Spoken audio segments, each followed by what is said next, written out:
오늘 읽어주시는 하나님의 말씀은 여호수아서 24장 14절부터 15절까지 말씀이 주보를 참조하십시오. 우리 같이 한번 읽어보도록 하겠습니다. 같이 읽습니다. 시작. 그러므로 이제는 여호와를 경외하며 온전함과 진실함으로 그를 섬기라.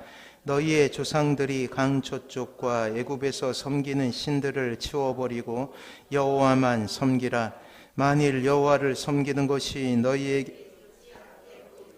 너희 조상들이 강 저쪽에서 섬기던 신들이든지 또는 너희가 거주하는 땅에 있는 아모리 족속의 신들이든지 너희가 섬길 자를 오늘 택하라. 오직 나와 내 집은 여호와를 섬기겠노라 하니. 아멘. 옆에 분들하고 인사합니다. 사랑하고 축복합니다. 사랑하고 축복합니다. 자, 오늘은 위대한 하나님의 사람 시리즈 그 마지막 여호수아서 10번째 우리 같이 알아보도록 하고, 이제 다음 주에는 추수감사주일 지내고 그 다음 주부터는 다시금 우리가 복음에 대해서 하나님의 뜻을 구하도록 할 거예요. 자, 가나안 땅에 입성한 뒤 이스라엘 백성들이 경험했던 것은 하나님의 약속의 땅이지만 투쟁을 통해서 땅을 얻어야 한다라는 사실이었어요. 이건 아주 주의할 필요가 있습니다. 하나님께서 젖과 꿀이 흐르는 가나안 땅을 예비하시고 그 가나안 땅을 주신다고 했지만 그 땅은 거저 얻는 땅이 아니라는 거예요.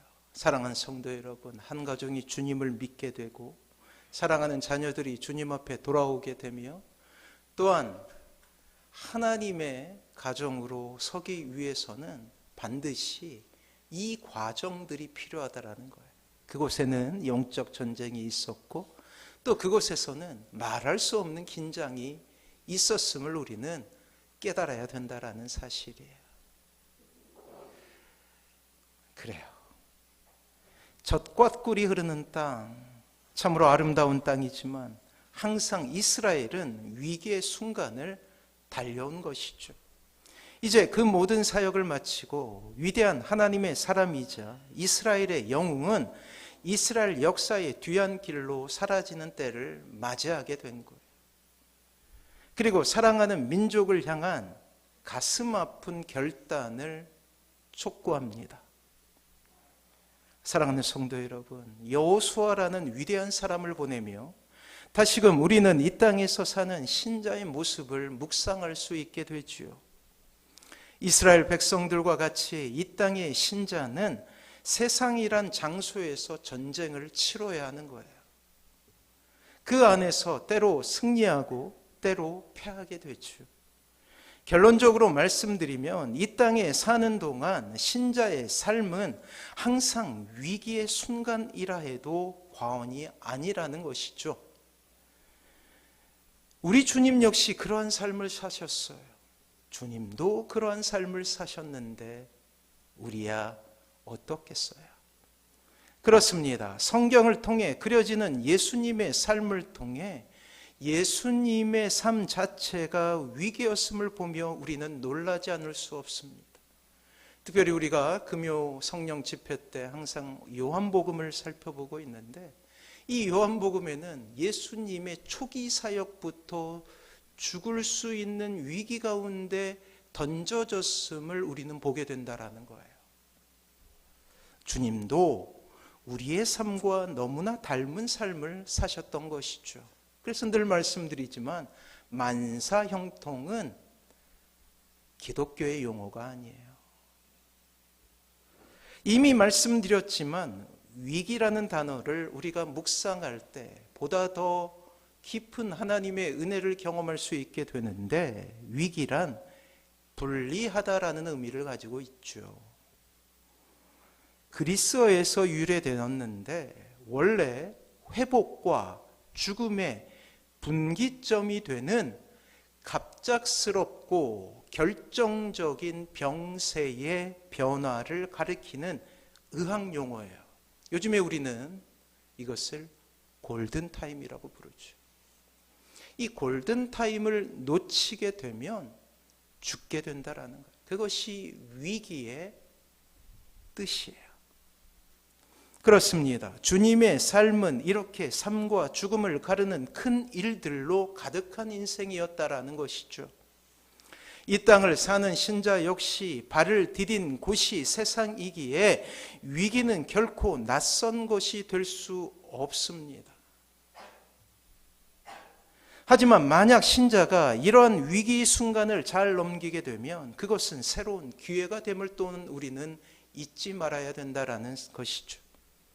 위기는 이 땅을 하나님의 나라로 만드시길 원하시는 하나님의 꿈에 응답한 사람이 이 땅에서 당하게 되는 위험입니다. 다시 한번 말씀드릴게요. 한번 잘 들어보세요. 위기는 이 땅을 하나님의 나라로 만드시길 원하시는 하나님의 꿈에 응답한 사람이 이 땅에서 당하게 되는 위험이라는 거예요.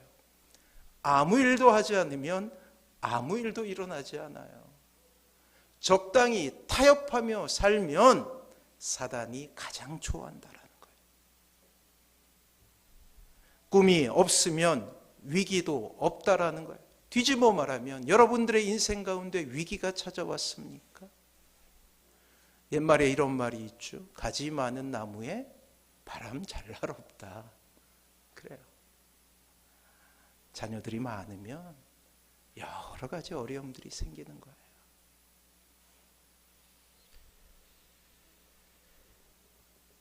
여러분에게는 꿈이 있습니까? 여러분의 가슴을 뛰게 하는 느슨한 주먹에 힘을 주게 하는 회복에 대한 꿈 말이에요. 이 땅에 하나님을 알지 못하는 이들로 인하여 절망을 당해본 사람만이 이해하는 마음이죠. 상처 가운데 허우적거리는 이 세상에 고통받는 사람들에 대한 긍휼의 마음을 소유한 사람들이 경험하게 되는 마음이에요. 천국의 모형이라 할 수 있는 가정과 교회가 세워지길 원하는 바람으로 눈물로 기도의 시간을 채우는 사람만이 경험하게 되는 정서이죠. 그렇습니다. 이렇게 하나님의 꿈을 가지고 살아가는 이들에게 여지없이 세상은 삶과 죽음을 가름하는 위기로 응전하게 된다라는 거예요. 신자가 사는 곳이 천국이 아니라 이 땅, 이 세상이기 때문이에요. 사랑하는 성도 여러분, 여러분의 인생 가운데 하나님의 꿈 때문에 위기가 찾아온다면, 그야말로 가지 많은 나무에 바람 잘 날 없다면 오히려 이렇게 생각하십시오. 한 걸음 하나님의 꿈에 가까이 왔음을 기억하시기 바랍니다. 자, 어떤 사람은 위기를 이렇게 표현합니다. 위험한 기회라는 거예요. 그래요. 하나님의 꿈이 이루어지기 위해 우리의 인생 가운데 경험하는 위기는 위험한 기회라는 거예요.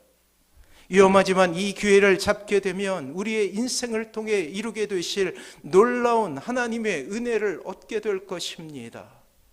이러한 위기의 순간에 하나님께서 원하시는 신자의 반응이 있어요.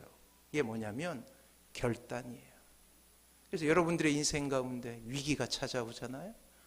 가지 많은 나무에 바람 잘 날 없잖아요. 결단을 해야 된다고요.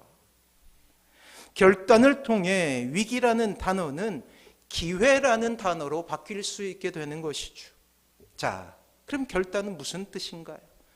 결정적인 판단을 하거나 단정을 내리는 것을 의미합니다. 신앙적으로 결단을 정의하면 인간이 자신의 전 존재와 관련해, 전 존재예요.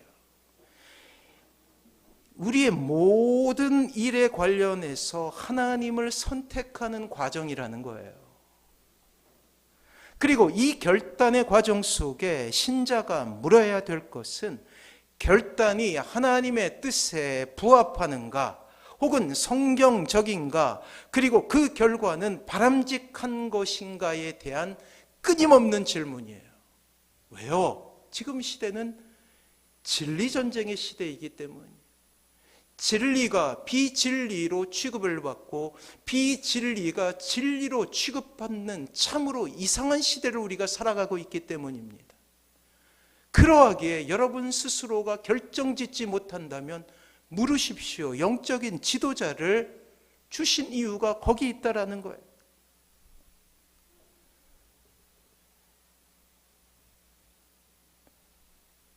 다 정하고 오시면 안 돼요. 여러 차례 말씀드렸지만 하나님은 놀랍게도 이 결단 위에 항상 복을 내려 주십니다. 자, 처음 신앙생활하며 겪게 되는 실수, 처음 신앙생활하는 분들뿐만 아니죠. 오랜 신앙생활을 했어도 어떤 분들은 이래요. 어떤 것이 옳은지 분별하지 못하기 때문에 실수를 경험하게 된다는 거예요. 바로 선택과 결정의 과정에서 발생하게 되는 문제들이죠. 그리고 필연 신앙생활을 시작하게 되면 선택과 결단이라는 때가 찾아옴을 우리는 쉽게 알 수 있게 됩니다. 자, 우리의 세속적인 가치가 모두 거룩한 것으로 바뀔 때까지 우리는 항상 선택이라는 어려운 때를 지나가며 갈등과 고민 속에 시간을 보낼 수 있다라는 사실에 이것을 영적인 단어로 표현하면 영적 전쟁인 거예요. 결정의 때는 영적 전쟁의 때와 같음을 우리는 기억할 필요가 있어요. 결정은 주체가 나예요. 내가 하는 거잖아요. 이 결정이란 단어를 영적 전쟁이라는 것으로 바꾸게 되면 그 영적 전쟁은 내가 하는 것이 아니라 주체가, 주어가 내가 아니라 하나님이 됨을 기억하시기 바랍니다. 그래서 신자가 결정할 때는 항상 영적 전쟁의 의미로 해야 된다라는 거예요. 왜요? 삶과 죽음의 문제이기 때문입니다. 왜냐하면 신자는 거룩에 대한 소원과 세상에 대한 친화력을 동시에 갖고 있기 때문이에요.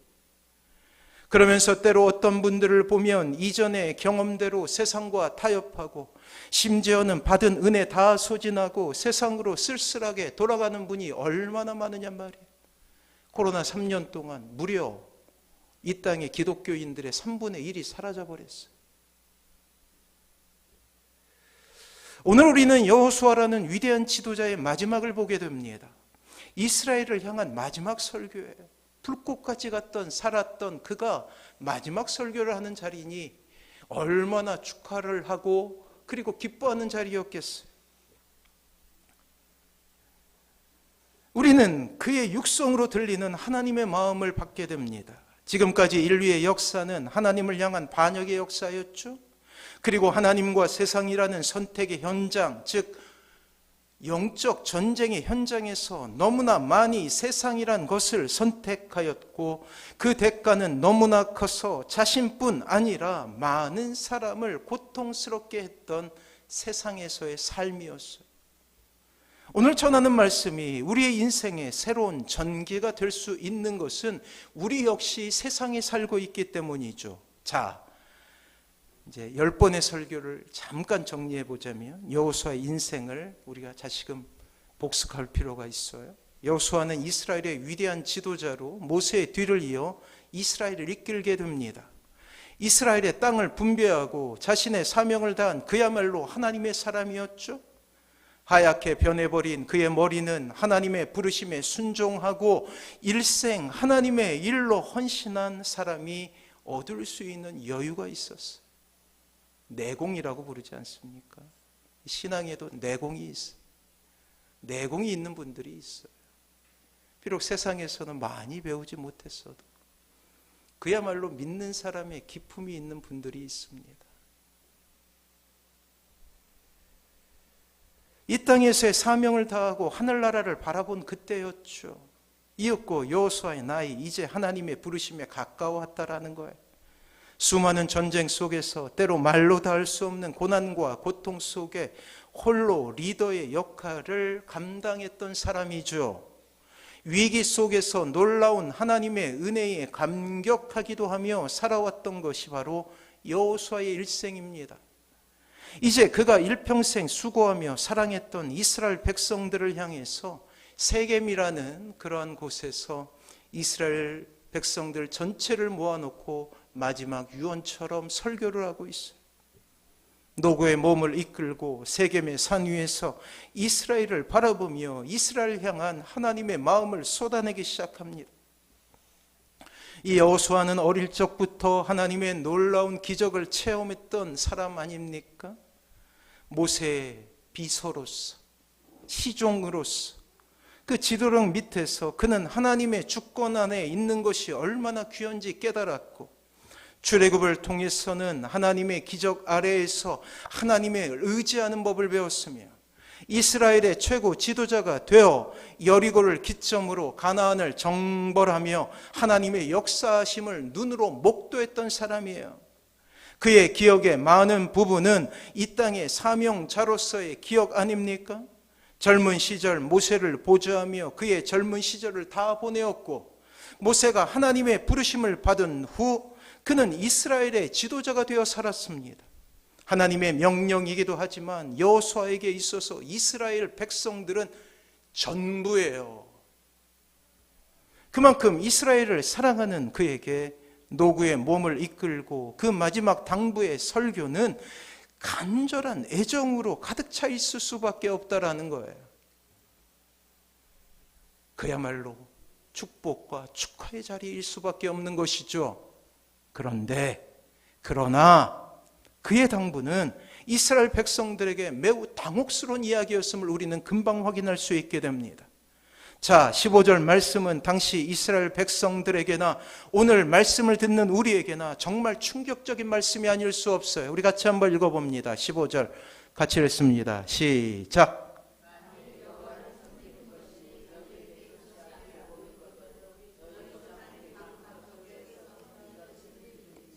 또는 너희가 거주하는 땅에 있는 아모리 족속의 신들이든지 너희가 섬길 자를 오늘 택하라. 오직 나와 내 집은 여호와를 섬기겠노라 하니. 사랑하는 성도, 여호수아의 마지막 설교는 이스라엘의 백성들의 자존심을 무너뜨리고 있어요. 이스라엘 백성들이 누굽니까? 하나님의 명령에 이집트에서 모든 삶의 터전을 버리고 온 그 백성들이었죠. 홍해의 기적을 체험했습니다. 반석 위에서 물이 터져나오는 그런 기적을 체험했던 이들이에요. 여리고성을 하나님의 명령 하나만을 믿고 돌았던 민족이죠. 여리고성이 무너지는 것을 보았던 백성들에게 그들의 자존심을 긁는 설교를 하고 있다는 것이에요. 이미 이스라엘 백성들의 일상은 하나님의 기적으로 채워졌습니다. 우리가 잘 알듯이 광야 40년 동안, 무려 40년이에요. 그들은 한 번도 경작한 적이 없이 무려 40년을 배부르게 먹고 마실 수 있었어요. 만나와 메추라기, 구름기둥과 불기둥을 경험했던 이들이었습니다. 또한 위대한 지도자 모세를 통해 하나님의 말씀이 가감없이 너무나 뚜렷하게 그들의 삶 가운데 하늘 양식으로 내려졌었어요.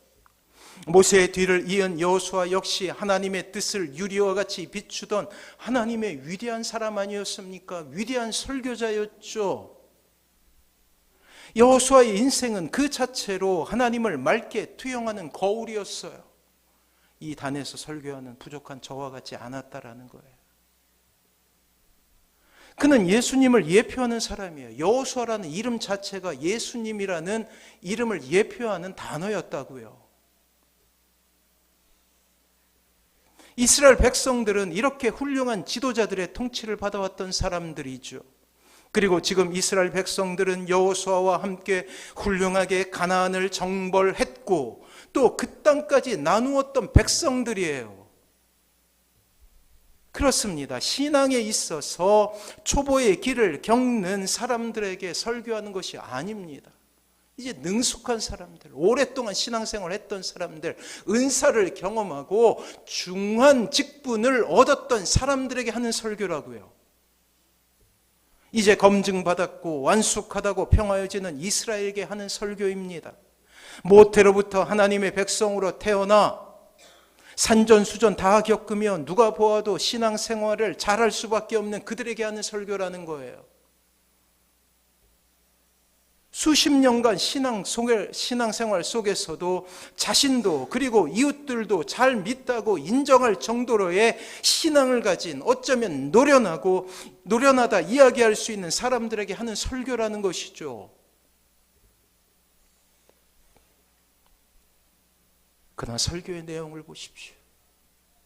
여호수아는 아주 의도적이고 아주 노골적으로 이스라엘이 하나님을 버릴 수 있음을 이야기하고 있다라는 거예요.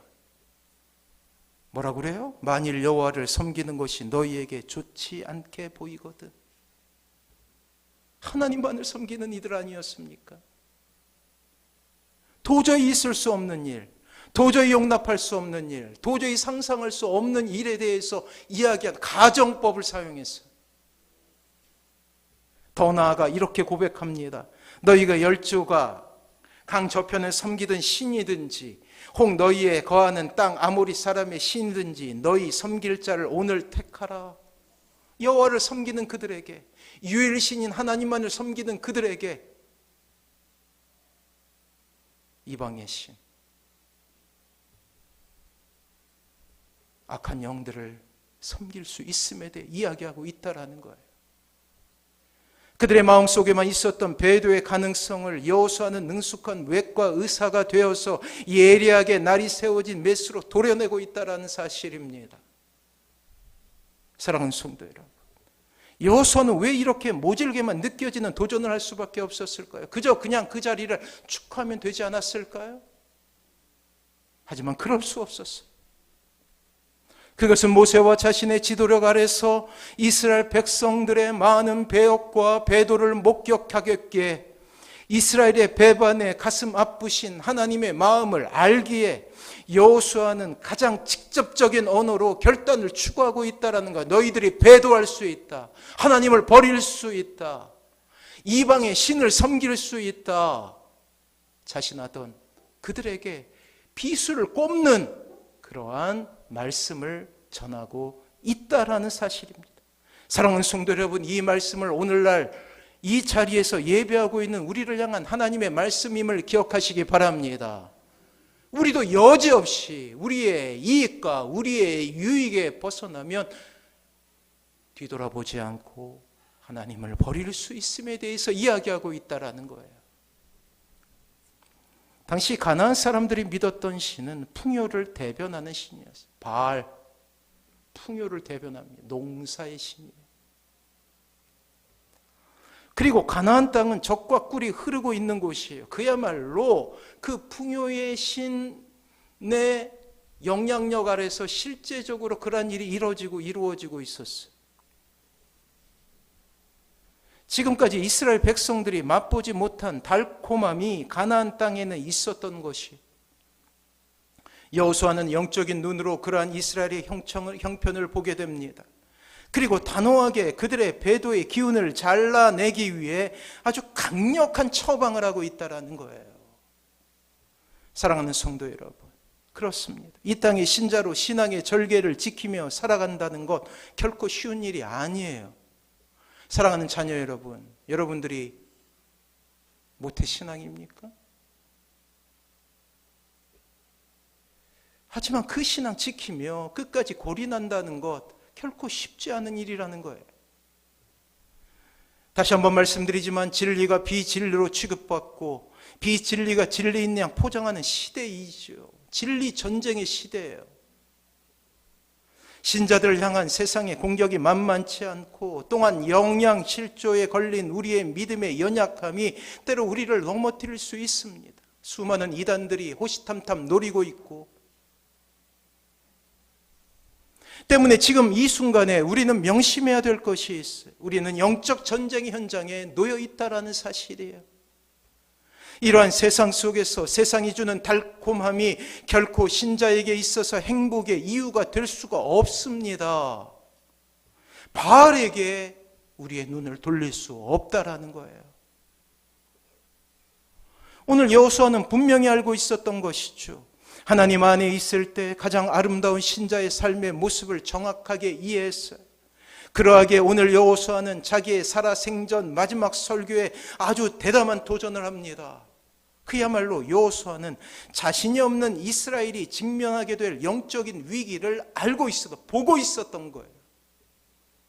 우리가 잘 알다시피 이후에 이제 사사기로 들어가게 되지 않습니까? 사사기가 시작되자마자 이스라엘은 영적으로 무너지게 되는 거예요. 지금 이스라엘 백성들이 하나님을 잘 믿고 있는 것처럼 보이지만 여전히 죄의 도전 앞에서 흔들릴 공동체를 보았기에 이러한 설교로 도전하고 있다는 거예요. 사랑하는 성도 여러분, 오늘 우리 역시 그때의 이스라엘 백성과 같은 결단의 순간에 서 있습니다. 말세 아닙니까? 언제 주님께서 오실지 모르는 시대를 우리가 살아가고 있다는 사실이에요. 이것은 기독교의 역사 가운데 반복된 도전입니다. 단순히 한 번 있는 도전이 아니에요. 주님께서 살아계셨던 그 순간에도 그랬고, 초대교회 그 왕성이 성령님께서 역사하시던 그때에도 그랬으며, 기독교로 공인받았던 로마 제국에서도 그랬고, 중세의 암흑 시기를 겪으면서도 그랬고, 근대와 현대를 지나면서도 여전히 주님을 믿는 이들은 영적인 공격 가운데 있었음을 우리는 보게 된다는 거예요. 전혀 낯설지 않는 도전 가운데 우리는 오늘 답을 해야 합니다. 15절 다시 한번 말씀을 읽으며 여러분들의 마음속에 답을 해보십시오. 같이 읽습니다. 시작. 너희 조상들이 강 저쪽에서 섬기던 신들이든지 또는 너희가 거주하는 땅에 있는 아모리 족속의 신들이든지 너희가 섬길 자를 오늘 택하라. 오직 나와 내 집은 여호와를 섬기겠노라. 아멘. 사랑하는 성도 여러분, 우리는 이 시대는 지금 여호수아의 간곡한 설교에 귀를 기울여야 합니다. 이 세상은 말세 지말이에요. 또한 그 말세의 때에 신자는 이 세상을 진리 전쟁을 치러가며 살아가야 된다는 거예요. 또한 그 말세의 때에 신자로 이 세상을 산다는 것은 더욱더 힘들게 될 것입니다. 자칫 우리는 이런 말세의 때에 세상의 공격 가운데서 웃음을 잃어버리고 행복이란 단어가 우리의 언어 생활 속에서 사라질 수도 있어요. 이러한 시대에 우리가 다시금 행복할 수 있는 비결이 있다면 다시금 우리는 결단해야 되는 거예요. 이미 말씀드린 대로 행복은 신자가 하나님 안에서 의지적인 결단을 할 때 누리게 되는 행복이기 때문이에요. 그러하기에 지금 이 순간 선택의 때에 적어도 우리의 마음은 하나님을 향한 굳건한 믿음으로 나아가기에 부족함이 없어야 된다는 것이죠. 그렇습니다. 우리의 지성은 하나님을 온전히 아는 그러한 지혜로, 우리의 정서, 우리의 감정은 하나님을 향한 뜨거운 사랑으로, 그리고 우리의 의지는 하나님의 일을 성취하리라는 사명자의 마음으로 가득 차 있어야 된다는 거예요. 그래, 오늘 말씀을 통해서 우리가 가야 될 길이 정해졌습니다. 그렇습니다. 여호수아의 고백처럼 우리 또한 세상 모두가 등을 돌린다 할지라도 이렇게 고백해야 되는 거예요. 따라합니다. 오직 나와 내 집은 여호와를 섬기겠노라. 그래요. 이러한 고백으로 나가야 된다는 것이죠. 적박한 이 세상 속에서도 신자에게 웃음을 잃지 않고 행복을 누리게 하는 놀랍고도 유일한 방법은 오직 나와 내 집은 여호와를 섬기겠노라라는 이 결단 위에 부어짐을 기억하시기 바랍니다. 그래요. 사랑하는 성도 여러분, 주님의 편에 서기 위해 만약 우리가 결단한다면 주님께서 우리와 함께 하시는 거예요. 끝까지 우리가 주님을 붙잡기 위해 노력한다면 여지없이 예수님은 우리의 삶의 위로가 되어 주십니다. 결단. 그래요. 결단은 한자어로 하면 결정하여 끊는 거예요. 뒤돌아보지 않겠네, 고백하는 거예요. 이전의 삶과 단절을 선언하고 주님만을 바라보겠다라는 결심입니다. 세상과 타협하지 않으며 뒤돌아보지 않겠다라는 하나님과의 약속이죠. 주님께로만 위로를 얻겠다라는 신령한 욕심이죠. 늘 말씀드리지만 하나님은 결단 위에 복을 내려주시는 거예요. 미국의 유명한 지도자였던 케네디는 그가 대통령에 단성된 후에 아이젠하워 전 대통령을 찾아가서 자문을 받게 되었어요. 그때 아이젠하워 대통령은 젊은 이 케네디에게 이렇게 이야기합니다. 당신의 임무는 결단하는 것입니다. 그래요. 결단은 국가의 운명을 좌우하는 일이에요. 아울러 개인의 신앙 역시 이 결단에 달려 있다고요. 전쟁과 경영이라는 그런 책이 있어요. 이 전투에서 살아남으려면 두 가지 특성을 반드시 갖추어야 될 것을 요구하고 있는데, 이 책은 첫 번째는 칠흑 같은 어둠 속에서도 진리로 인도할 수 있는 내적인 빛의 흔적을 발견하는 이성이 있어야 된다는 거예요. 전쟁이 치열해지면 이성이 빛나야 된다는 거예요. 하나님을 아는 지식이 빛나야 하듯이 말이에요. 흥분하면 안 된다는 거예요. 두 번째는 희미한 빛이 인도하는 곳이라면 어디든지 따라가겠다라는 용기라고 말합니다. 전자는 해안이요, 후자는 결단력이죠. 이는 전쟁이나 경영에서 뿐만 아니라 사람이 난관을 헤치고 성공과 생존, 자기 실현과 번영을 위해서도 반드시 필요한 일이 지혜와 결정 말이에요. 그렇습니다. 우리는 이미 진리를 발견한 사람이죠. 경험한 사람이죠. 하나님의 은혜로 말이에요. 칠흑 같은 어둠 속에서 은혜로 진리를 알게 되었어요. 주님께서 내 발에 등이 되어주십니다. 이제 우리에게 필요한 것은 희미한 빛이 인도하는 곳이라면 어디든지 따라가겠다라는 용기가 필요하다라는 거예요. 결단이죠. 사랑하는 성도 여러분, 오늘 이 아침 하나님의 초청에 우리는 응답해야 합니다. 결단하며 주님 앞에 나아가야 합니다. 이런 찬양이 있잖아요. 뒤돌아보지 않겠네. 처음은 항상 누구에게나 두려움을 주지만 만약 우리가 하나님을 믿고 그 은혜의 발걸음을 내디딘다면 여지없이 하나님은 우리와 함께 하셔. 왜요? 주님은 우리가 당했던 고난을 직접 겪으신 분 아니십니까? 여지없이 동행의 축복으로 우리의 인생을 채우십니다. 함께라는 은혜로 우리의 삶을 빛나게 하실 거예요. 우리에게 필요한 것은 그 은혜의 바닷속으로 몸을 과감히 던져 살아가는 것이죠. 세상적인 유익과 세상적인 번성에 눈을 돌리지 않고 하나님의 은혜를 바라보며 살아가는 거예요. 이렇게 하나님의 위로만을 구하며 결단하는 이들에게 하나님은 하늘 양식의 비밀과 위로를 선물하신다는 것을 잊지 마시기 바랍니다. 그래요. 그 눈물과 고난의 길에 우리 주님 함께 하시며 그 보혈로 우리의 상처를 싸매어 주시며 잘했다라고 말씀하시는 거예요. 이 아침 우리의 삶의 가장 중요한 결정을 내려야 해요. 그렇습니다. 주님을 선택하는 거예요. 그 결단 가운데 하나님은 하늘의 위로라는 신령한 은혜를 부어주시죠. 행복은 어느새 마땅히 우리가 누려야 될 거룩한 정서가 될 것입니다. 사랑하는 성도 여러분, 결단을 통해 이 땅의 신자라는 이름이 가진 그 위대함을 세상에 보여주시는 사랑하는 모든 성도님들 되시길 바랍니다. 자, 신자가 사는 곳은 저 하늘나라가 아니라 세상이에요. 여전히 세상 가운데 때로 고난과 고통이 임하기도 해요. 외로울 수도 있어요. 세상은 안타깝게도 신자에게 결코 호의적이지 않습니다. 신자라는 이유만으로도 말이에요. 이 안에서 신자는 때로 큰 절망에 빠지기도 하고 원치 않는 불행 가운데 놓이기도 하죠. 하나님 편에 서길 소원하며 신령한 삶을 사는 경건한 신자에게도 예외는 없다라는 거예요. 악한 영은 때로 가공할 만한 위력으로 신자를 공격합니다. 이 악한 영은 프로페셔널이에요.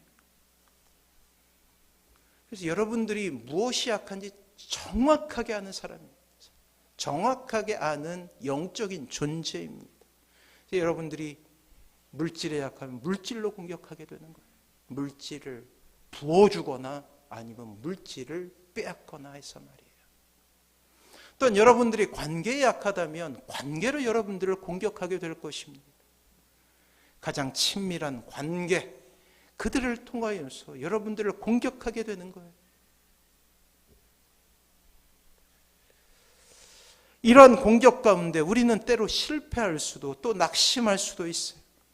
하지만 우리 이 아침에 다시금 결단해야 합니다. 끝까지 하나님을 바라보기로, 하나님만으로 만족하기를 결단해야 된다라는 거예요. 사랑하는 성도 여러분, 이 결단은 반드시 신자의 믿음에 의해서 장려받아야 되는 거예요. 이 믿음의 시제가 중요해요. 시간이 중요해요. 믿음은 미래의 시제를 가지고 있어요. 그래서 히브리서에 보면 믿음을 어떻게 정의하냐면, 믿음은 바라는 것들의 실상. 우리가 바라는 것, 즉 미래의 일들에 대한 실상, 지금 보는 것이라고. 선택과 결단을 가능하게 하는 것이 바로 믿음이기 때문입니다. 신자는 믿음으로 위대한 결단을 할 수 있게 되는데, 이 믿음만이 우리의 인생을 좌우하는 그러한 놀라운 덕목임을 우리는 깨달아야 된다라는 거예요. 사랑하는 성도 여러분, 선택과 결단은 우리가 하나님을 얼마나 신뢰하는가에 대한 결과물인 것이에요. 선택의 때 여러분들의 삶 가운데 갈등이 있다면, 내가 믿음이 흔들리는구나 생각하셔야 돼요. 그럼 어떻게 해야 되냐면 믿음의 동역자들을 만나야 되는 거예요. 기도 부탁을 해야 된다라는 거예요. 경건 서적을 읽어야죠. 예배에 집중해야 합니다. 기도의 시간을 선용하는 거예요.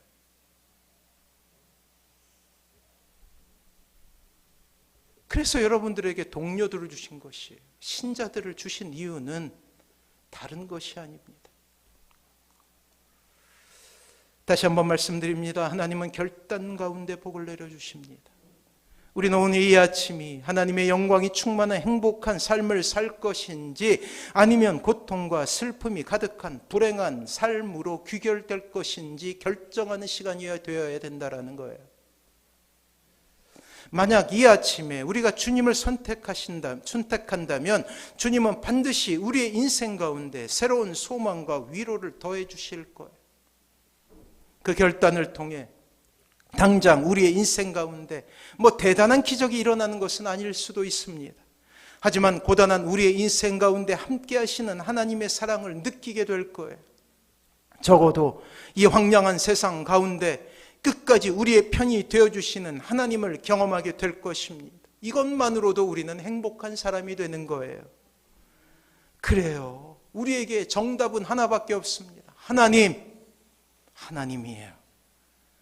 하나님을 선택하시는 사랑하는 모든 성도님들 되시길 바랍니다. 우리는 다시금 우리에게 주신 15절 말씀을 통해서 결단하며 주님 앞에 고백할 거예요. 같이 읽습니다. 시작. 만일 여호와를 섬기는 것이 너희에게 좋지 않게 보이거든 너희 조상들이 강 저쪽에서 섬기는 신들이든지 또는 너희가 거주하는 땅에 있는 아무리 족속의 신들이든지 너희가 섬길 자를 오늘 택하라. 오직 나와 내 집은 여호와를 섬기겠노라 하니. 아멘. 따라합니다. 오직 나와 내 집은 여호와를 섬기겠노라. 이러한 놀라운 은혜가 있기를 주님의 이름으로 축원합니다. 우리 찬양으로 주님 앞에 고백할까? 여러분들이 결단하면 하나님은 승리케 하십니다.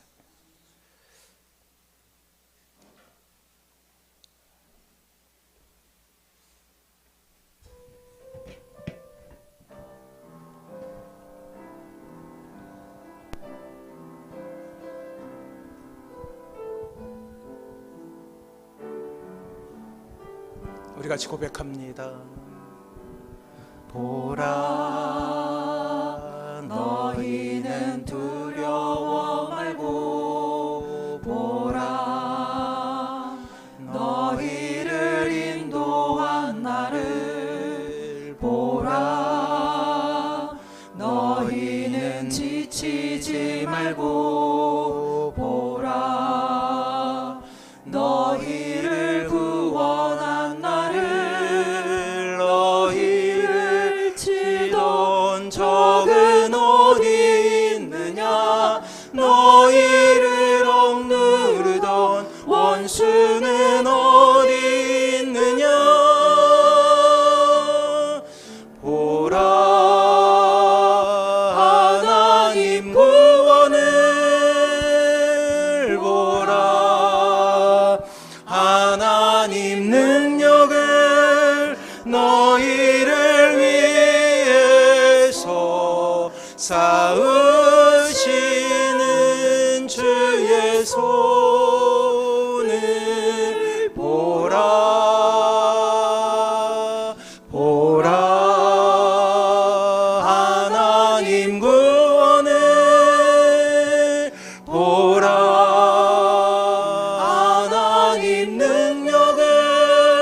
너희를 위해서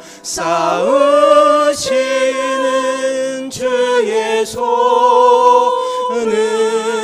보라. 다시 한번 고백합니다. 보라, 보라. 너희는 두려워 말고 보라. 너희를 인도한 나를 보라. 너희는 지치지 말고 보라.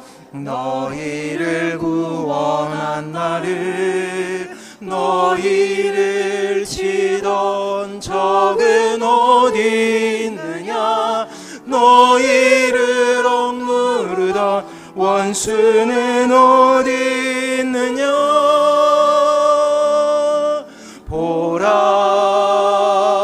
하나님 능원을